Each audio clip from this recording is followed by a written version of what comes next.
Hello and welcome to another edition of Motor Cars Enthusiasts. Right off the bat on the old show today.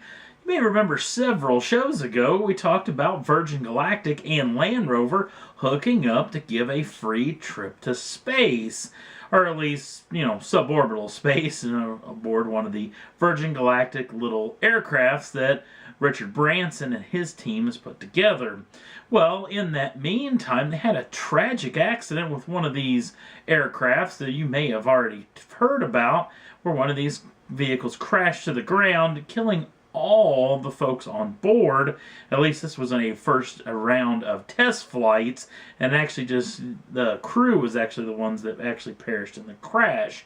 Well, since then, Land Rover has pulled back a tad bit, and they're no longer going to give away one of these flights into space, and they're going to come up with a new prize to give away, and it's just over a handful of days away, December 2nd, where this contest will actually end. And one of the outlets that I actually saw this on, they brought up a pretty good point. The first official space flights aren't going to happen for at least another couple of years. Certainly that Richard Branson and Virgin Galactic can get this deal sorted out way before someone's going to go into space. So it was kind of a weird type of situation, but I guess I can see their trepidation as far as this particular deal is concerned. Next up on the list, the fantastically gorgeous RCF from Lexus. In a weird situation, they put together a little press event to show off the brand new automobile in Japan, and oddly enough, they had to cancel said event because of lack of interest. Now, a lot of the Japanese officials actually came in and said, well, people really don't care about cars anymore, which is a weird statement. A lot of other folks that I'd heard on the old interwebs talk about the fact that this was not going to take place at a racetrack in any way, shape, or form, was going to take place on Japanese public roads, which are wildly congested, which meant you couldn't wring out this great big, normally aspirated V8 fire monster. Now, also the fact that the closest airport to the actual press event was well over an hour away by automobile, so a lot of folks in the press corps didn't want to actually drive to this particular event as well. So, odd situation. I guess you can see it from both type of areas, but a weird little situation. Obviously, the car's fantastic to look at. I'm assuming it's pretty decent to drive, so it wouldn't seem that there would be that big of a deal. I probably would have shown up for this event. Next up on the list, well, we talked about the brand new ATS-V edition on one of the last editions of Motor Cars Enthusiasts. Well, guess what? It's got a big brother now. Yes, this is introducing the brand new Cadillac ATS-V R. This is their full-blown race car version of this particular machine, which has been in development for quite some time and will take place, or will actually race next year.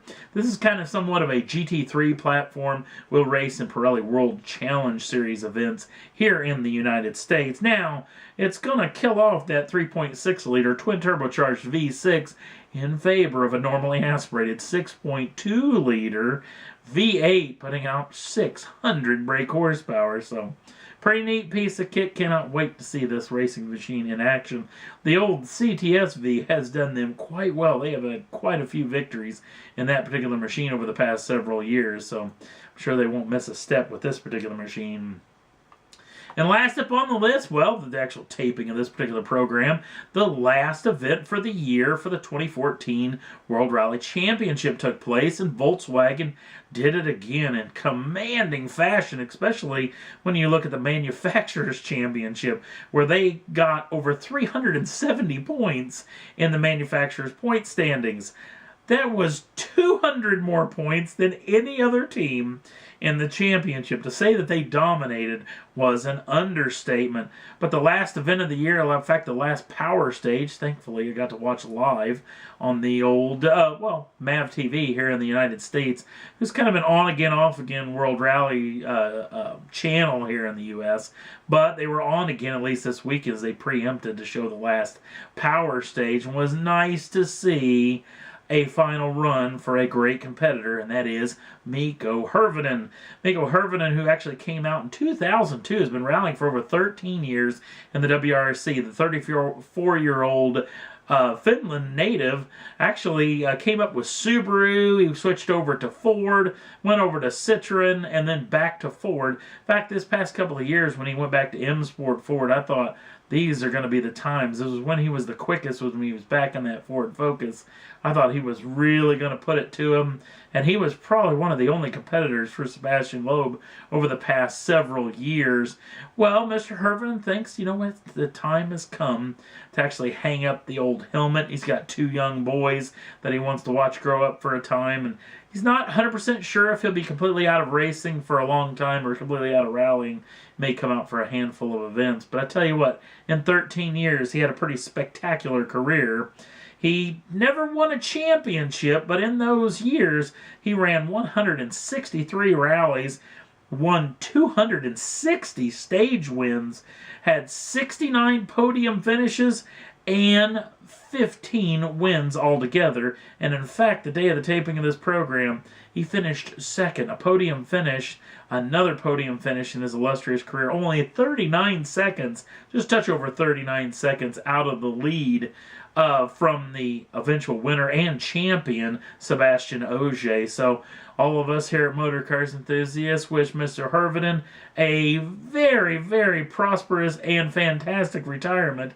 Hope we get to see you in rallying or in racing very soon. And that's all there was that I thought was worth talking about for this edition of Motor Cars Enthusiasts. If you want to jump on over to the Facebook page, the link's down in the show notes. Also, if you want to subscribe to the channel, you can do so at any time and get the first dibs on the brand new shows as soon as they come out. Thanks for watching, and we'll see you again real soon.